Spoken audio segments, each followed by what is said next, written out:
look at my glorious new bookshelf. It's just so big, it makes me feel like I have no books anymore.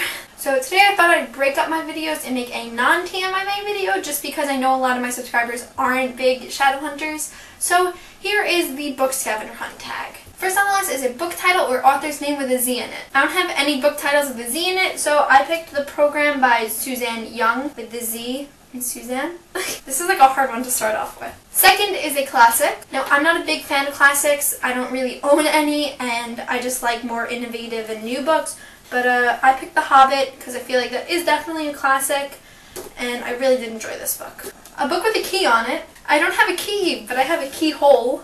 You'd think that a book that is centered around a key would have a key on the cover, but it just has a keyhole, so I picked The Invention of Hugo Cabret. This is literally the most beautiful cover on my entire shelf. Something on your bookshelf that's not a book. I picked my chocolate frog card. I don't know if I said this in any of my other videos, but I did spend a month in England over the summer, and my boyfriend's mom, who I was staying with, took us to the Harry Potter exhibit. I spent like 70 pounds when I was leaving, and I bought a chocolate frog, and I picked the card because I got Albus Dumbledore. I don't know if you can see it from this far back, but you can't see it when it's that close up. And I was really excited that I got Dumbledore. I don't know if Dumbledore is always the card, but I'm hoping it wasn't always Albus Dumbledore on the cards because I felt really special that I got Dumbledore. The oldest book on your shelf. I don't know if this means the oldest book that I have or like the oldest book, like that when it was written and published. I picked Stargirl. This one I've had since elementary school. I don't know exactly what grade, but like I literally drew over every single thing that was on the book.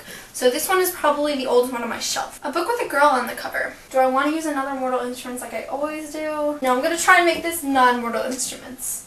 I'm picking the Unbecoming of Mara Dyer because I love this book and the covers are just so cool because they're all underwater and I can't wait to have the Retribution with Mara Dyer on it too. This is definitely one of my favorite covers on my entire shelf. A book that has an animal on it. I think I really only have birds. I picked Chasing Redbird because it has a couple of animals on it. This isn't one that I think a lot of people have read, but you should. A book with a male protagonist. I picked Legend because Day is one of my all-time favorite male characters. A book with only words on the cover. This is probably the closest I could get. I picked Nobody Has to Know by Frank Nappi. I mean, yeah, there's a cell phone on the cover, but it's like the plainest cover I have, so I chose that one.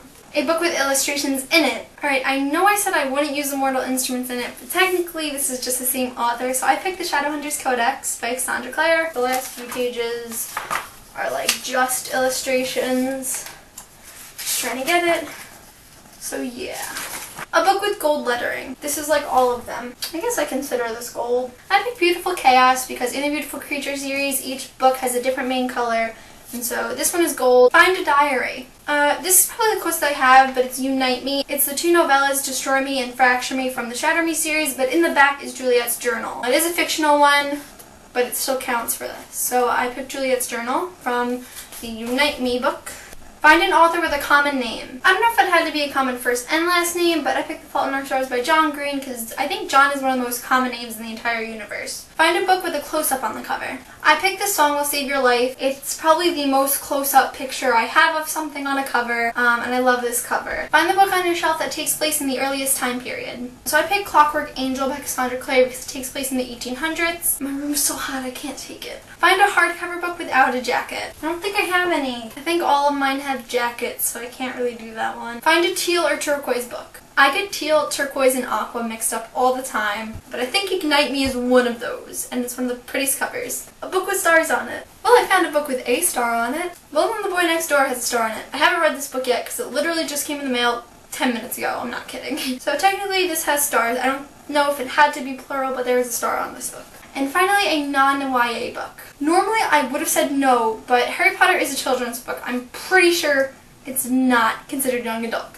So then I'll pick this one. Alright, that is the book scavenger hunt tag. Tags are like my favorite videos in the entire world. They're always so much fun. I think that's it though, so I'm going to go. I'll see you guys soon for either a new TMI video or a different kind of tag that's not related to the Mortal Instruments. Bye!